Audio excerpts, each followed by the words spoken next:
Om Bhur Subaha Tatsaviturvarenyam Bhargo Devasya Dhimai Dhiyo Yonaf Prachodayate.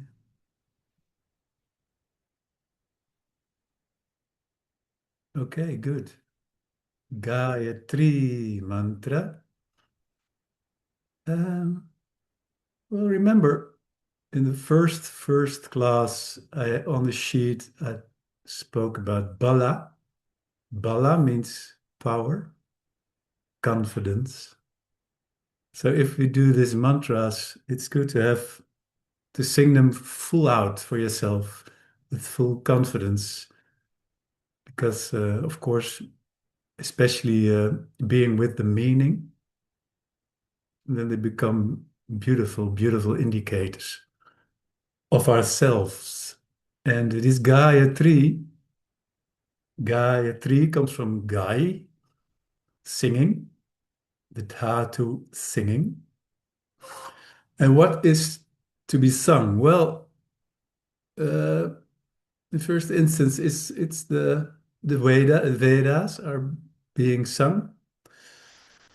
It's the glory of the Lord, in this case in the form of the goddess Gayatri, because Gayatri is in a feminine form. If a word ends on a long I, it's usually a feminine form. So it's a in the story, it's a goddess of the Vedas, of the chandas, of singing the glory of the Lord. But at the end, singing the glory of Brahman or Atman, of ourselves, of course.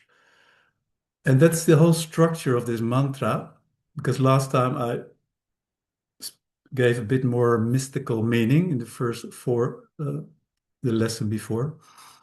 We talked about these vyahritis, they called the seven lokas, and these sacred utterances, bhur, bhuva, suvaha.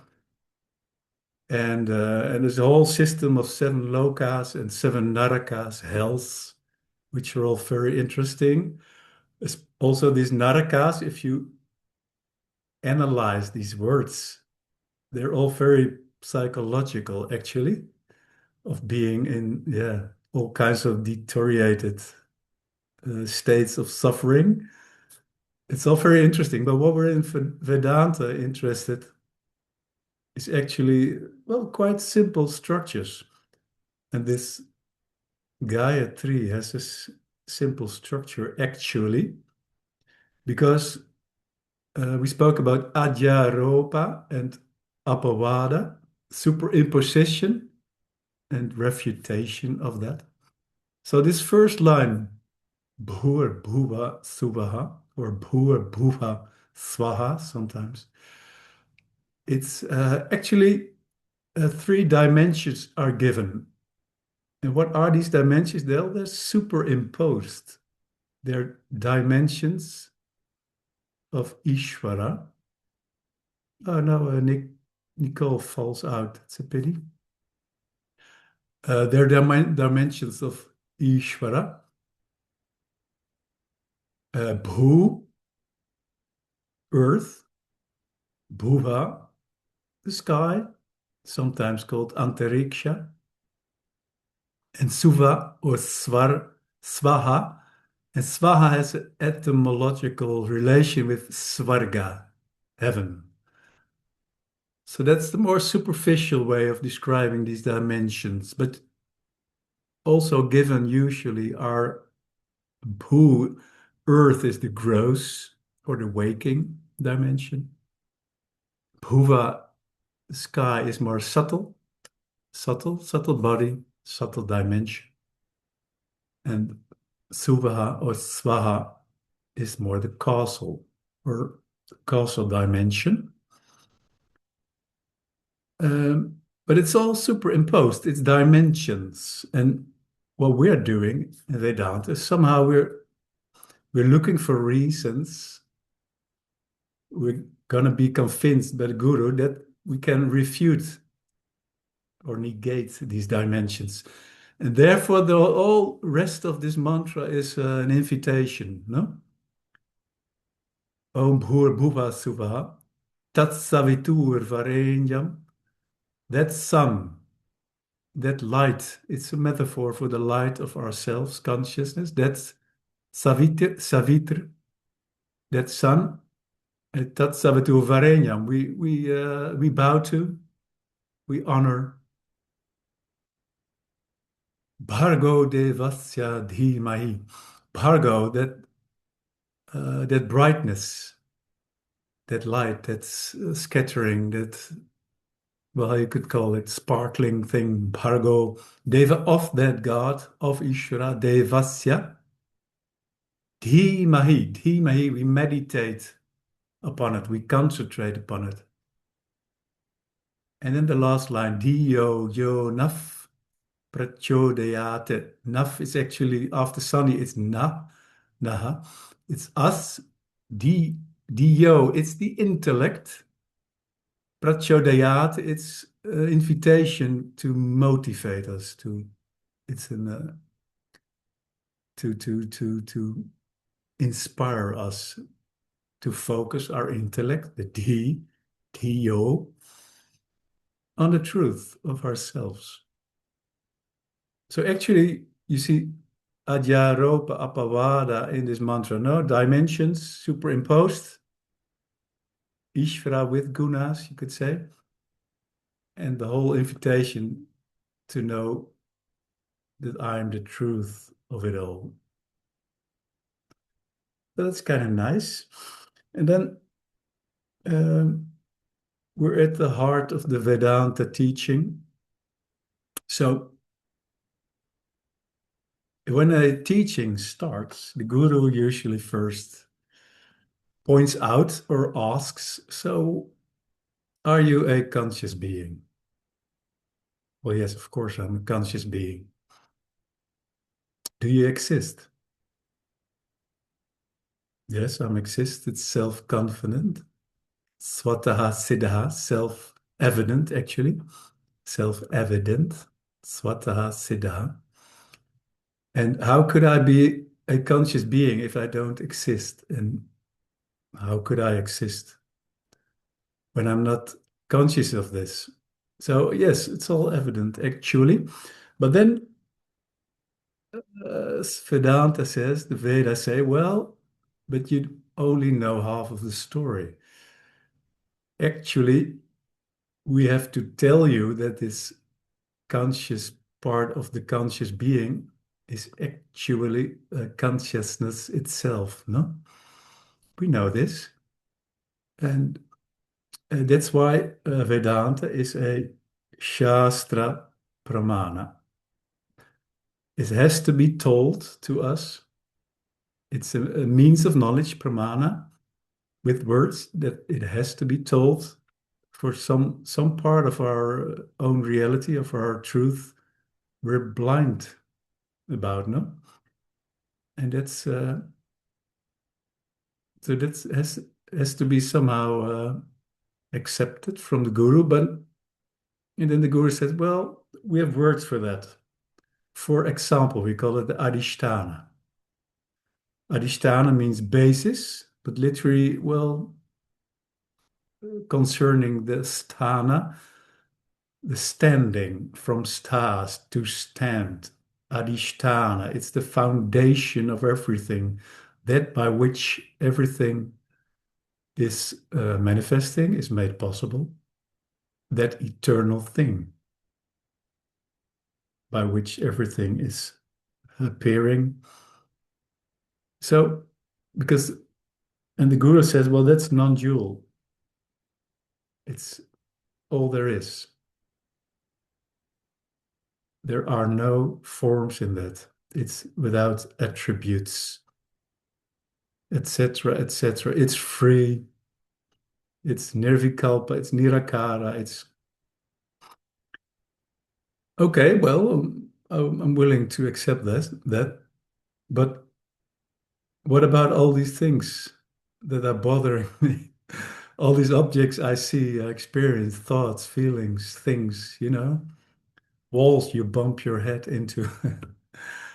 Okay, then the guru has to explain things. And then we go to this central teaching in Vedanta, which is uh, called adhyaropa. Things are superimposed. And those things, we give reasons to negate them, to refute them. Adhyaropa apyavada. Well, we explained these terms last week. Um, but now we ran into the teaching of why can we refute? Well, therefore, we started to introduce some ontological terms. Uh, I gave Satya Mithya, and of course, you all Vedanta people know what this is, but we go a bit more into detail with these terms. Um, and by the way, I'm giving this now, for me, it's much easier to focus on this little eye. So I'm not scrolling through text, and it might also be good for you. That's why I do it this way. But there's also quite some text in the sheet, and I don't think it works. So that's why I'm telling it like this. So we'll see how it works out. Adhyaropa apavada. Why can we do apavada? Refute. Because all these objects are in a special order of reality. That's how James, my guru, calls it, an order of reality. So actually, four of these orders of reality are mentioned. The most famous for us are Satya, Mithya. But then there are two more. If we talk about Sat, we also have to talk about Asat. Well, we can be quite short about this Asat because Sat is all there is. So if we Sat existence. So if we talk about Asat, non-existence, philosophically, it's simple. Vedanta just says, well, it's non-existence. So it doesn't exist. So why bother about it? It's no thing. It's nothing. It's not a dimension. But still we refute. No, we refute things. So therefore, the term mithya is introduced, and that's a very special ontological term because um, Vedanta says it's not sat, it's different from sat, and it's different from asat. In Sanskrita, sat, asat, vilakshanam, mithya. So mithya differs from sat and from asat. It's a definition, a lakshanam. Uh, but it's more like a characteristics, actually,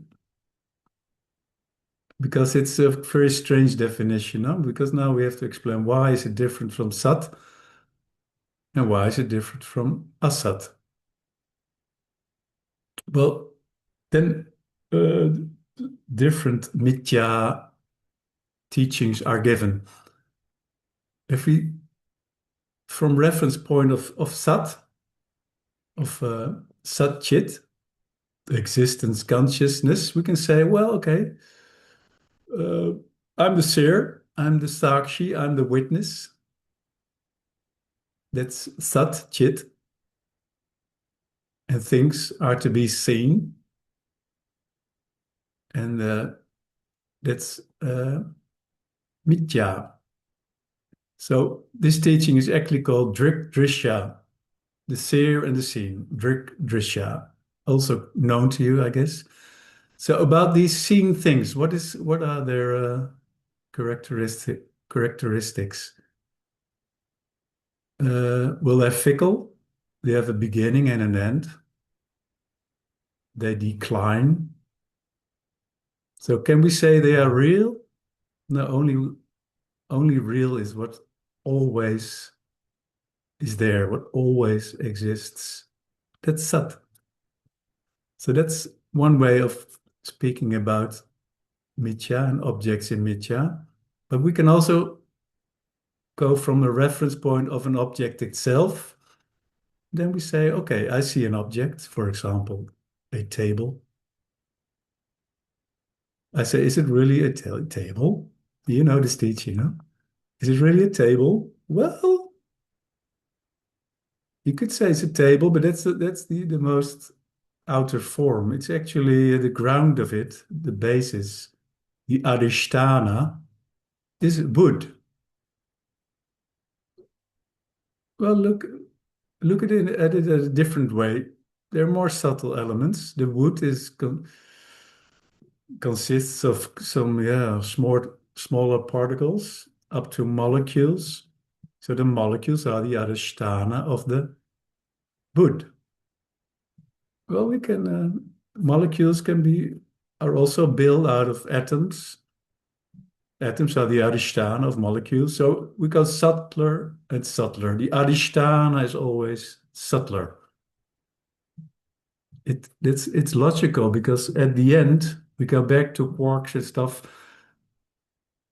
Then we're at a very special point because then there is a subtlety, an endless subtlety that's always the same. Therefore, it can be a constant adhisthana. Of course, that's consciousness. But at this level, we can study things, objects like small particles. They're trying to. At the end, we cannot study or uh, find scientifically consciousness. That's a simple thing because it's the object. It's the eternal object. So now and this relation of utter objects, mithya, and their foundation, satya, is called the satya-mithya relation. And last time I ended with this word relation, and because mithya, the root of mithya is mit, somehow that's to relate. And it's a strange kind of root for a word like mithya, but it's to express this very special, strange kind of relation. And and then we have this first definition now, sat asat vilakshanam. Lakshana means definition. Vi says it's different. Vi lakshanam, different from sat and from asat. So that's the first characteristics. Can we say something more in the sheet? I also about the Sanskrit part of this. Sat asat vilakshanam, it's a compound again. Remember, a compound where words you can stick together and you make one word. It's a samasa. Um, what? Well, in the sheet I give a special thing about the samasas. They look at the outside quite simple, but they have a structure inside. Actually, it's quite complex. In the sheet I gave, I explained what kind of samasa this is. Because Sat Asat Samasa, there is a case in there. It's different from Sat and different from Asat. So there's a fifth case in there. And because there is a case relation, it's called a kind of Samasa that's called Tatparusha Samasa. But you can read about this in the sheet. Maybe you understand, maybe you don't. Doesn't matter. Later on, I think we'll come back to this. But I thought, well, let me just give it to you. So Sat Asat Vilakshanam Mithya. Sat Asat Vilakshanam is in the first case. Mithya is given in the Monnier-Williams dictionary as a indeclinable word somehow. So there's no case there. It's just in its pure form, pure feminine word, Mithya. Okay, that was the first characteristics of Mithya. Then there's another one, and that's, well, I'll just give it to you. Sat Asabhyam Anirvakshaniya Mithya. So these are, in the tradition, formal definitions of Mithya. So we have the word Mithya at the end again. That's what we're defining. Then again, Sat Asat. What about Sat Asat this time? Anirvachaniya. So three parts. Nir, Vachaniya. Vachaniya comes from Vak. Vak is saying, speaking.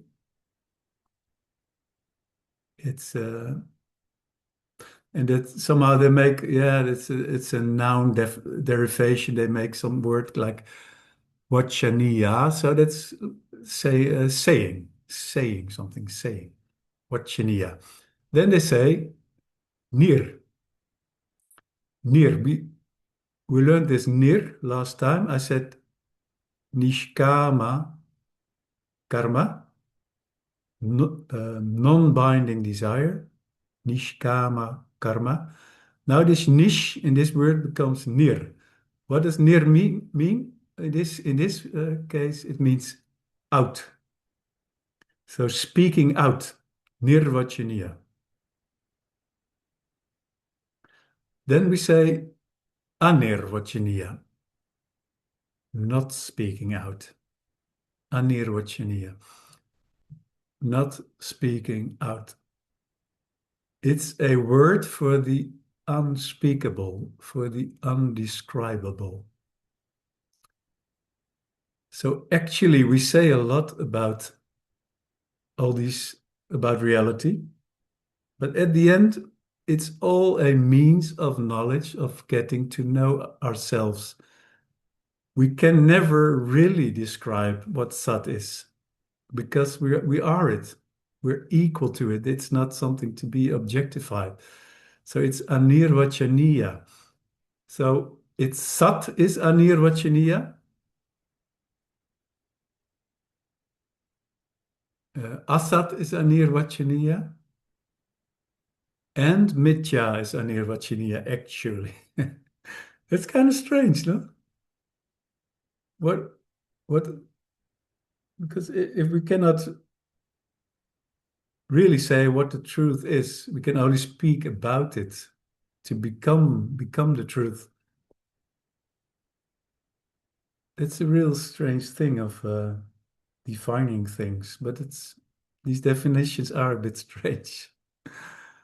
And but it's all to get to know ourselves, not just an invitation to being it.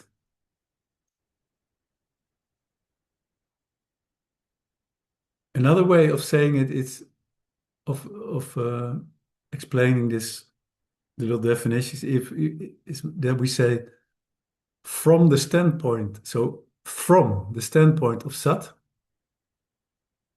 we cannot say anything about it, about Mithya, Sat Ashat Vilakshana Mithya. It's logical because Sat doesn't speak. Existence, consciousness doesn't speak. It's just Sat.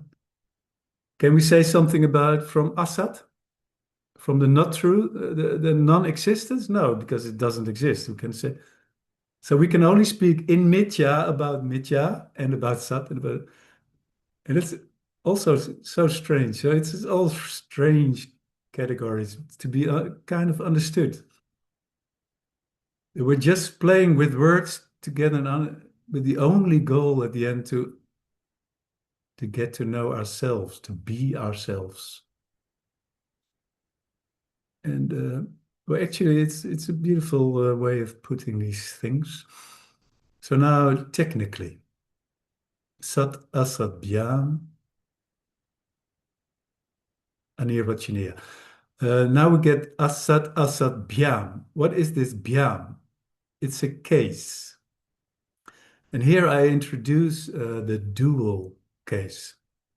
A dual is a form for two. It's so we have singular forms in Sanskrit, and we have plural forms. But oh my God, there's also forms for two.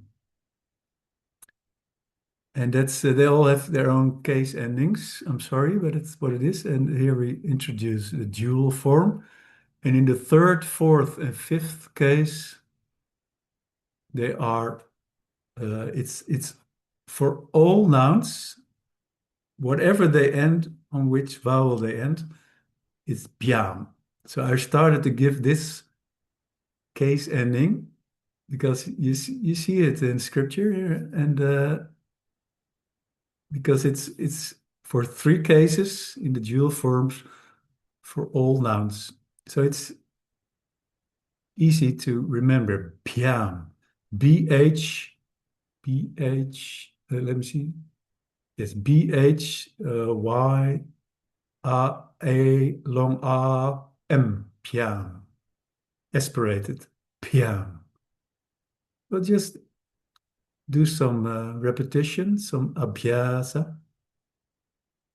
Bhyam, Bhyam, Bhyam. Fifth case, Sat Asat Bhyam. Why is it in the fifth case? Well, because they say uh, Anirvachaniya. So from the standpoint of Sat, that's fifth case. And from the standpoint of Asat, so that's why they say Sat Asat Bhyam Anirvachaniya Mithya. So can we say something more about this? It's also a kind of Sat Asat Bhyam is also a kind of compound because Sat doesn't have a case ending and Asat doesn't have a case ending. In this case, it's called a Dvanda Samasa, a Samasa for two. But we'll forget about this. You can read it in the sheet, and I think for this part of the teaching, we leave it for that. We can. Are there before we do some writing? Are there any questions up to now?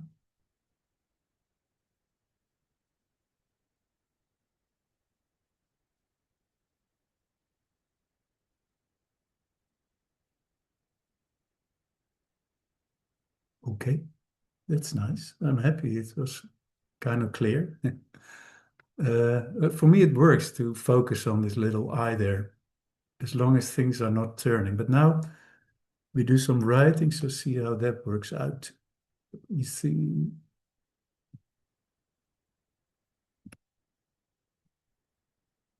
just a small, we can do this every time, just some words to have a little break and play a bit. Oh, wait, I totally forgot this, but it's cool. Tucha. I had to explain also in my story.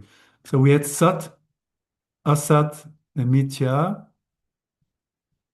There's also an ontological dimension called Tucha. What is Tucha?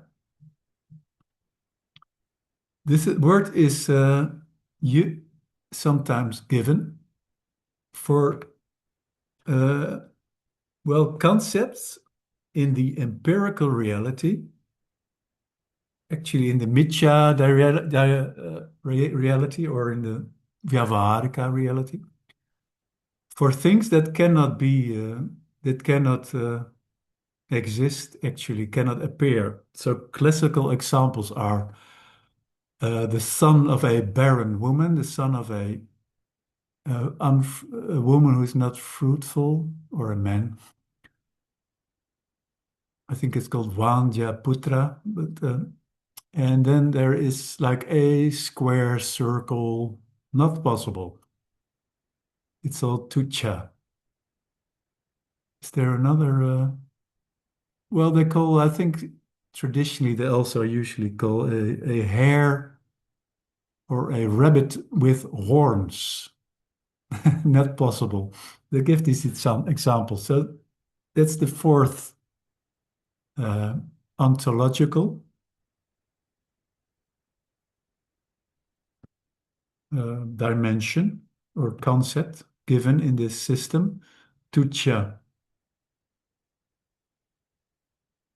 And ontological again comes from philosophy, and the word ontological is a way of expressing being, because onto is Greek, I think, and it's actually it's being. So that's why they say sat, asat, mithya, tucha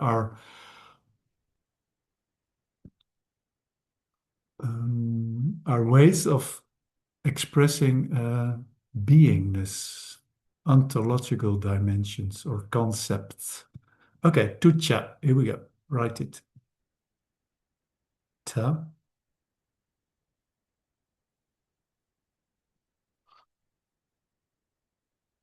tu, and two. Somehow it pops up in my mind. Is a word actually for but.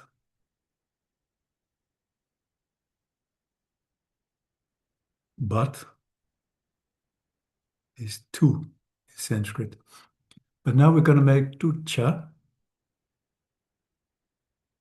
the cha.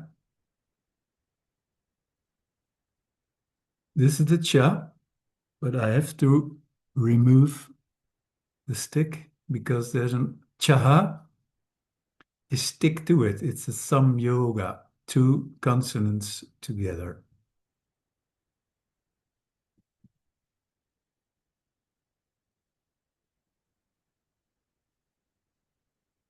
See?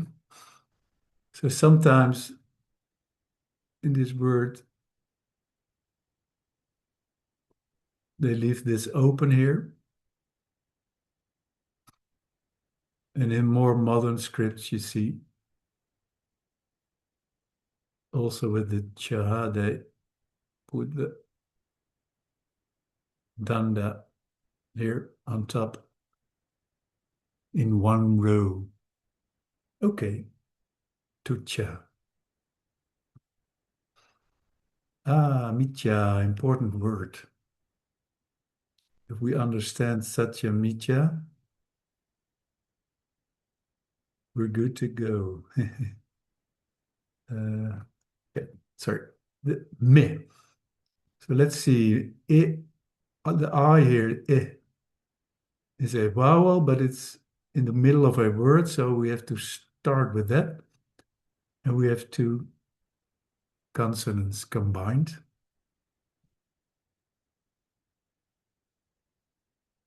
Me.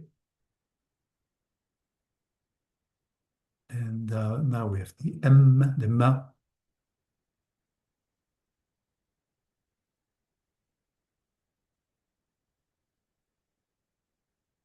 Me, t, t, tia.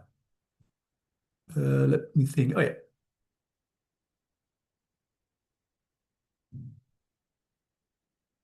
This is the ta without a stick. Vedanta. We put the ya there. Also becomes this very exotic combination.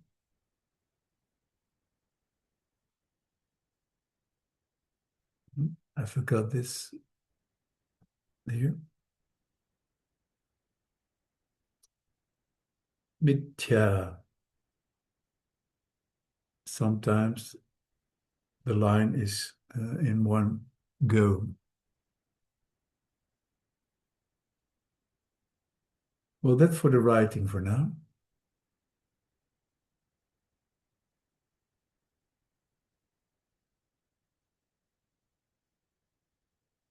Let's go back to the teaching. We go now to the new sheet, lesson 11, and we explore a bit about this, the heart of the teaching, because actually there are three ways, three words for superimposition in Vedanta. Oh, yes. We talked about ajaropa, but the other two words you uh, probably know. First of all, upadhi, and we also have adhyasa. So I think you all know these words, but there are little uh, differences in the approach of these words, and it's good to all know them. Because first of all, upadhi. Let's focus on upa. Upa means close, nearby. And it's important to realize the superimposition because upadhi, T means also putting on, putting on. Um, it comes from dha, upadhi. It's put, it's placed very close, very near. That's our experience. For example, I have the upadhis of symptoms, symptoms of a concussion. At the moment, I'm doing fine, but sometimes you get overwhelmed, no? Then the upadhi teaching tells us it seems so close, it seems so, but actually, you've got nothing to do with it. That's hard, but it's something to know. And if you know it, it helps a lot. So the super, that's why Upadhi teaching is there. It's also called kind of a superimposition. Upa, near. A is a way to emphasize again. And D comes from dha, putting, placing upon, Upadhi. Something which is close and seem to give its properties to me. From the blue lotus held near a clear crystal. I'm the clear crystal, pure consciousness. Sometimes suddenly everything seems blue. Is it? Am I really blue now? No. That's what Upadhi teaching says. Um, so about this pure crystal, there's a term for this. That which seems to take on the properties. It's called upahita. Upa, again, very close. I'm very close to what's coming to me, what appears in me. Upahita. Hita, also, its irregular form also comes from dha, placing, putting. So actually, it means actually the same as almost the same as upadhi. Still, they have two words for this. The upadhi is mitya. Something seems to be placed by Maya very close. And the upahita, which is actually the adhisthana, the reality. Also, if the upadhi has to be really close to the upahita has to be really close to the upadhi. So that's upadhi, upahita. Hita also comes from dha. And we'll see this form later on in this lesson.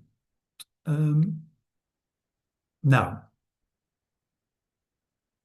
now we also have adhyasa, almost the same as adhyaropa, superimposition. What is positioned? Well, objects, of course. In this case, adhyasa also means concerning or towards, going towards. Adi, uh, adhyasa. Asa comes from as, as. As is a dhatu means sitting. So adhyas is, well, the objects which are sitting upon, superimposition, adhyasa. Adi asa, from as, sitting, sitting upon. So why did they introduce adhyasa, superimposition? Well, actually, to introduce a teaching why we make what kind of mistakes we make when we look at reality with our senses. Uh, Nothing is what it seems to be. And the Adhyasa teaching explains this. So there's a first type of Adhyasa called Nirupadika Adhyasa. Okay, again, Nir. Here we have Nir again. Away from or without. Upadi. Nirupadi, without upadi. Or another way of saying this, the upadi goes away. Then they say nir upadi ka adhyasa. So why do they say nir upadi ka? The upadi goes away. Well, that's actually the snake in the rope teaching. Actually, the snake in the rope teaching is a teaching in our fantasy. It's for jivas who live in a subjective world because they've got fears. And because of this fear, I see in a simple rope at the well, I see a snake. So this is all in, remember, three levels of reality: pratibhasika, vyavaharika, paramartika, famous words. Subjective level, we kind of live in, we think we're living. Pratibhasika. I have fears and desires and all this stuff. I cannot look neutral to things. Therefore, I see a snake in a rope. But suppose my mind gets qualified for truth. I get in line with Ishvara. I see for Vyavaharika, the empirical reality, clearly for what it is. Then the upadi goes away. Nir upadika. So suddenly I see the rope. I see things in the empirical reality for what they are. It's just neutral things, objects. I don't have desires or fears. I don't have dvesha or raga. So, how you say this in English? Things I like, things I don't like, likes, dislikes. Yes, a dislike is a dvesha, a like is a raga. So now the superimposition goes away of the upadi, nir upadika adhyasa.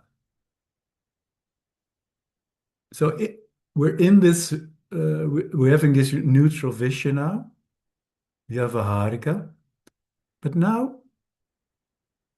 we look around and we see all kinds of physical things which also are not what they seem to be. For example, uh, the sky is blue, but I have some scientific information. I know the sky is not really blue. It's just some way of uh, comprehending it.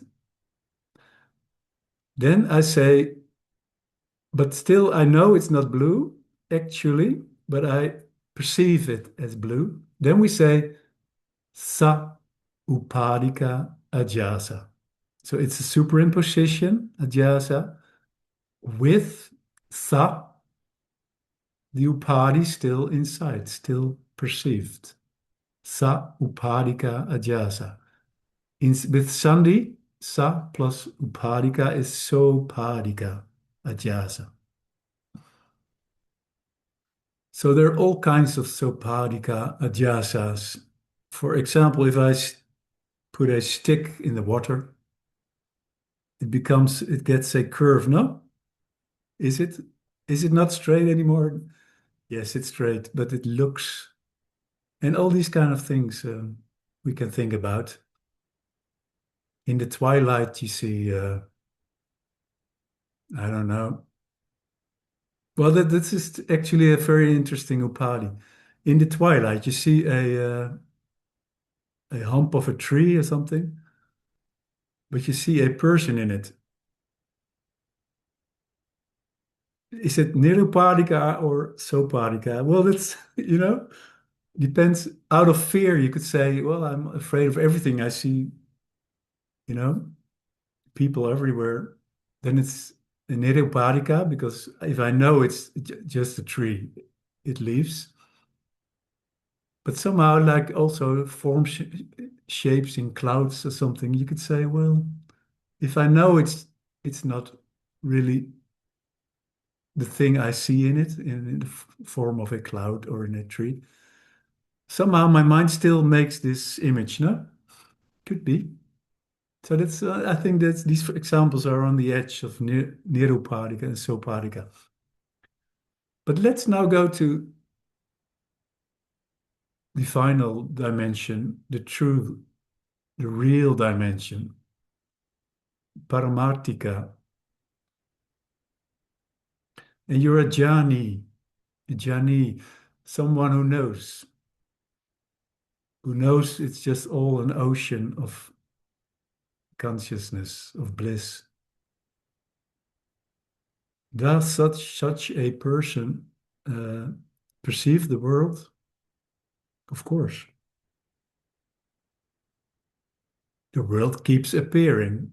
Technically, they say it keeps appearing up until your prarabdha karma, the karma you started with, ends.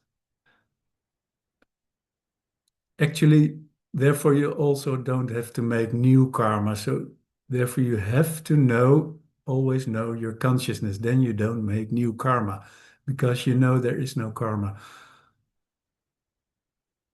But okay, um, due to prarabdha karma, karma that this life started with, and suppose you get moksha, the world still keeps appearing. Although you know the truth of it, that it's not mithya, but it's satya actually. Then this is also, of course, well, let me ask you, which kind of upadhi is this?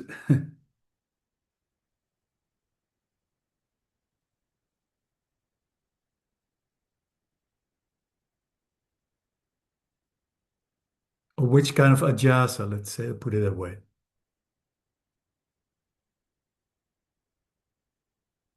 Nirupadika ajasa or sopadika ajasa.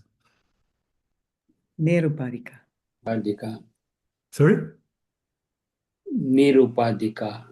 Why? Without any upadis. Yes. But do you see an upadhi?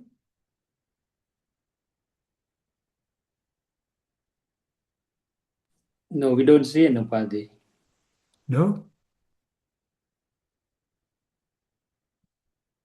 But you perceive the world, no? With knowledge. You know it's not an upadhi.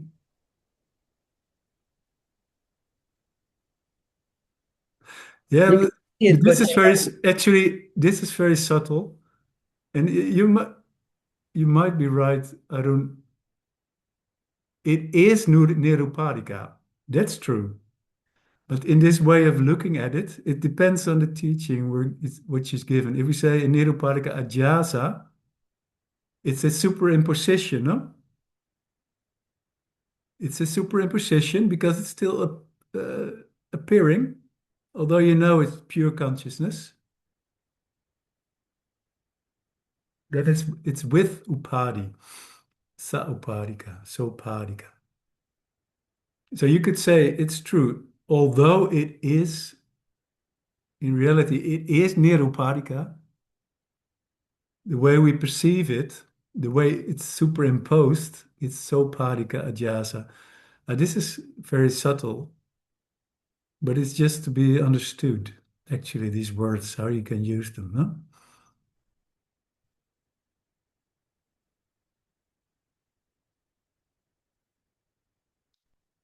Is that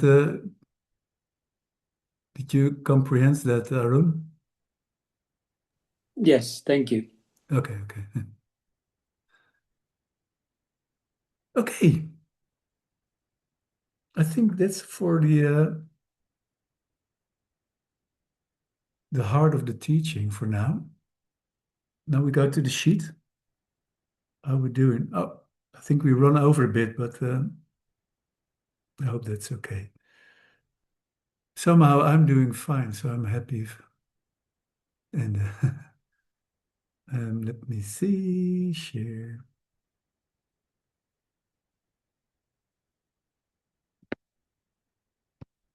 Yes.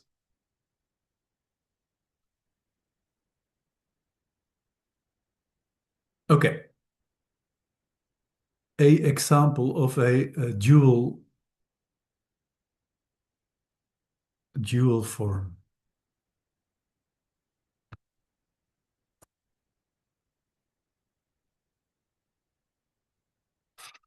In our beautiful teaching mantra, Shisha Guru mantra, we sing Sahanao Bhunaktu. Remember? Sahanao Bhunaktu. So here's a dual form. I just wanted to show you that you find these dual forms. Now is a dual of we, of us. It's both us. May he nurture Bhunaktu, us both now. So this is a dual in the second case. So now you see these dual forms are in the mantras. And Bhunaktu, I just give it to you. It's an imperative. And you see these forms with these endings. And Bhunaktu comes from Bhuj, nurturing, eating. Other words from this dhatu, from this root seed form, are bhojana, food, or bhoktar, the enjoyer. Bhoktar.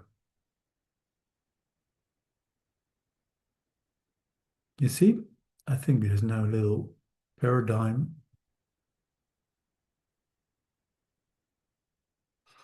Yes. So we talked about these 7 cases of I. You see, aham, ma, maya, mahyam, mat, mama, mayi. Now, in this, the dual form of I, which is like we both or us two, in these cases is now. Now. Something to note, take note of, something you can recognize. So slowly, slowly, we're elaborating the schedules a bit.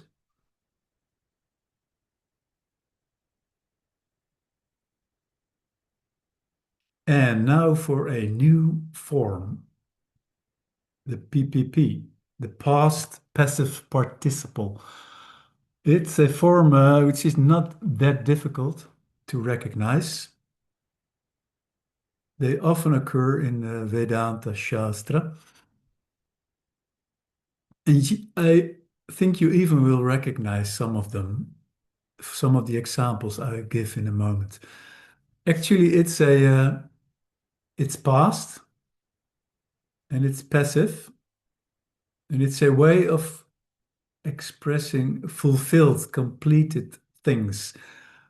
For me, this form is to teach in English. It's a bit challenging because in English you translate them a bit different than in Dutch, and but usually you see translations as was done, has made, has been has been done. So it should be passive and it should be completed. They're formed with the seed form, the dhatu with ta, usually, and sometimes with na, like in purna, fullness. Okay. So we end this lesson by giving all kinds of examples now. So PPPs and with ta. I give kind of famous verbs. We have huge, which means to join, to connect. The word yoga comes from this. The PPP is yukta, huge yukta. Was has joined, was has connected. Um, Next, dhatu, kur, kur, krita, to do, done. And in the word Sanskrita, this PPP is there, you see? It was completely made, perfectly made. Sanskrita.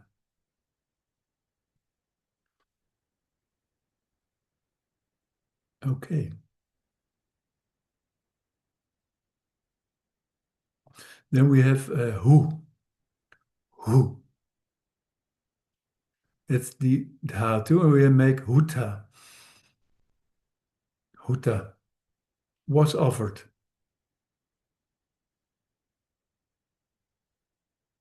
I think also the offer is hotra. You might know this word, especially if you know something about Hinduism. Must also come from this root form who. Huta. Then another famous word, tap, from the word tapas. Tapas means heat. Tap, to heat. Tapta is the PPP. Was heated. Or was practiced with serious heat. Then you do your tapas, your discipline. No? Um, well, we know drish, see, to see, drish. Drishta, drishta, was seen.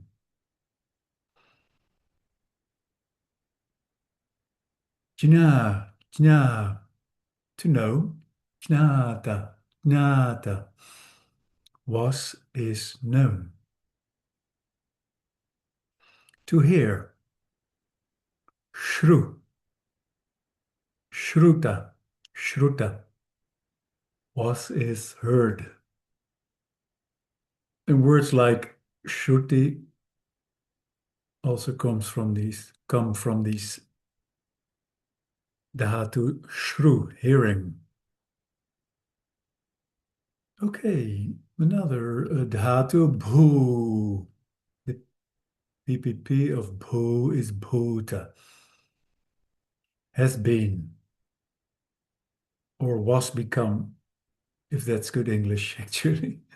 So a bhuta also means a thing or something or a being.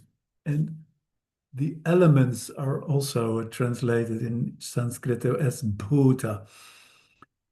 So what you can do with a PPP, which is actually still a verb, they derive adjectives from it. So if you say has been or was being is then the PPP, and then they make a noun out of it, which can become bhuta or an adjective. So these are derivations. Okay, to stand, stha, like in adhisthana, sthita, sthita is the PPP, was standing. In the Bhagavad Gita, they talk about sthita prajna or sthita di, and this is a name for an enlightened one or one in steadfast knowledge. Sthita, steadfast, knowledge, prajna. And you see that in Bhagavad Gita, chapter number 2. And sthita prajna is also some kind of a compound. And here I gave technically what it is, but I won't discuss it now. Then, same thing, gum. Oh no, first the most important one, much. Much. To let go, to free. Mukta was freed, was freed. So a mukta is also a word for a free person, a mukta. That's a derivation of the word of the PPP, mukta, was freed. So you see how this works. Okay, quite logical. Gum, going, gata.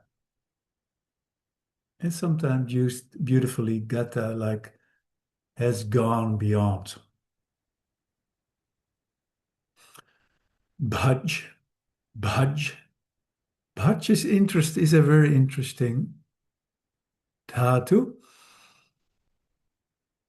Literally, it means to share, and it came to know also became to honor in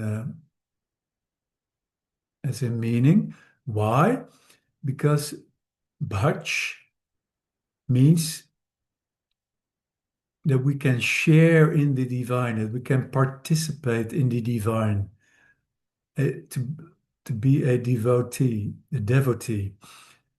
That's a bhakta. It's beautiful. How the word bhakta is built up. It's like sharing in the total, in the truth, in the divine. A bhakta. So bhakti is sharing in the divine, of course. It's devotional love.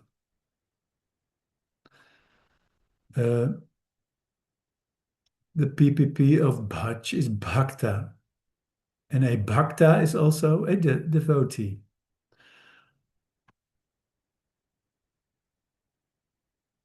So to give, datta, was given. The word datta also has become the giver in Vedanta vocabulary. So who's the giver? of all the results of action. It's Ishvara. That's why they say karma phala datta. But datta is based on the PPP. Datta was given. Uh, judge, judge, to leave, to abandon. Tyakta is or was abandoned, left. And Tyakta is, well, can have some same kind of meaning as Vairagya, innerly abandoning all kinds of identifications and passions. Tyakta. Lab, lab. We make labta with the suffix ta, and then it becomes after sandhi labdha. Lab means to get, to take, to obtain. Labdha means was obtained. We can say the truth was obtained or knowledge was obtained. Jnanam labdha. To awake, Buddha. Buddha, after sandhi becomes, this is a strange sandhi form, internal, but it becomes the PPP of Bud, to awake is Buddha. Well, who doesn't know the word Buddha? Buddha was awakened, literally, but it also became a word for the awakened one, the Buddha. And there's a little phrase here, Buddho Buddha. The Buddha is, was, or has awakened, which is totally true, of course. And then an irregular form from the dhatu to put, to place, which we use in upadhi, but also in upahita. Upahita. Upahita, remember, was that which seemed to take on properties from the upadhi, that which is placed nearby and seems to give off its properties. So here we see this hitta is a PPP form, upahita. Okay. Finally,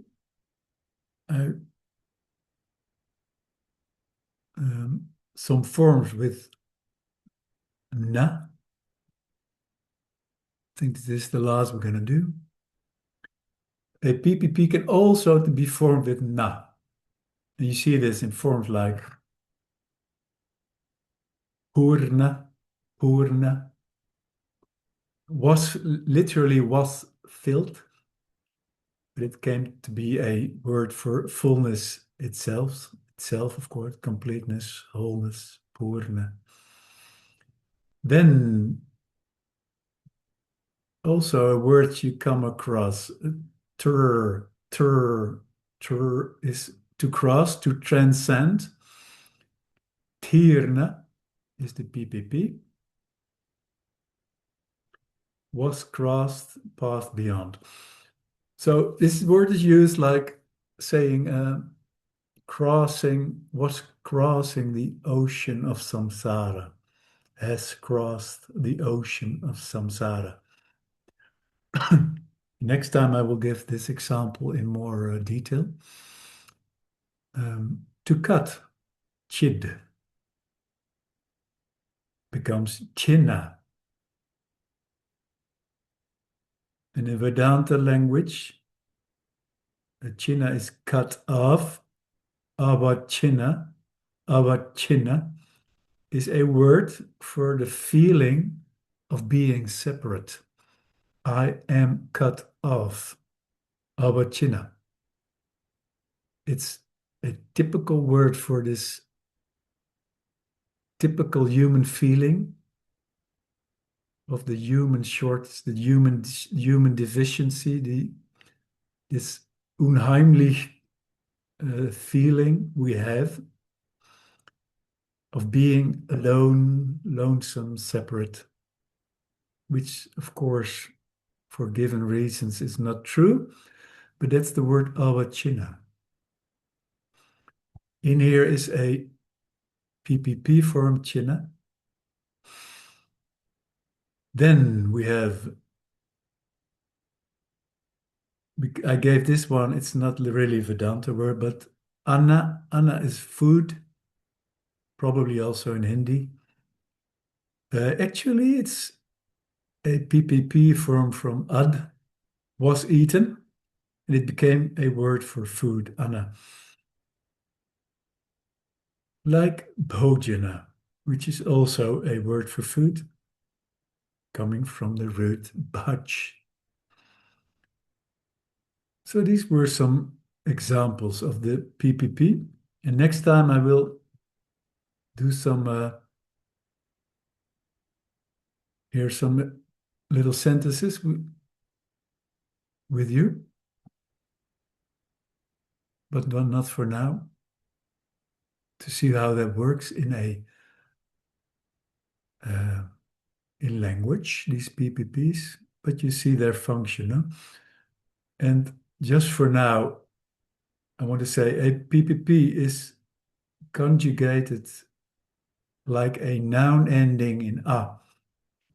So they follow the word they come along with. You can read this through and but we will further explain this next time.